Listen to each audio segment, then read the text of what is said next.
ចបងលូកដៃក្តិចកំពួនជើងអូនឲ្យជាក់ដឹងខ្លួនប្រកែនឹងនួនកំពុងតែដេកធ្លាប់ប្រាប់អូនហើយកុំត្រមួកពេកឆាប់ក្រោកពីដេក Welcome to Mr. Sang Melody Remix in Cambodia ប្រលឹមស្រាងស្រាងក៏ឃើញអូននាងកំពុងលើកជើងសក់ឡើងកន្ទ្រើងអូននាងលើកជើងដើម្បីហាត់ប្រាណបងចង់ហាត់ដែរក្បែរស្រស់ភូមិផានបានទេកល្យានបង្រៀនឲ្យបងហាត់ប្រាណផងស្រីហាត់ក្បាច់លើកជើងរួចហាត់ក្បាច់លើកដៃសប្បាយទៅក្រៃបានហាត់ជាមួយអូន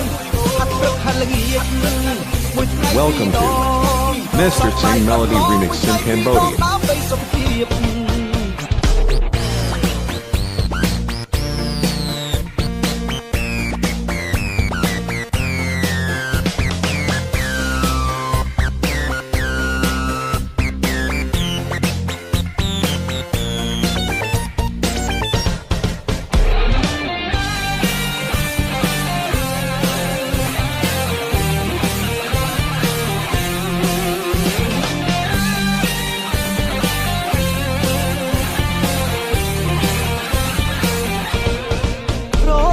ស្រេចបងលូកដៃក្តិចកំពួនជើងអូ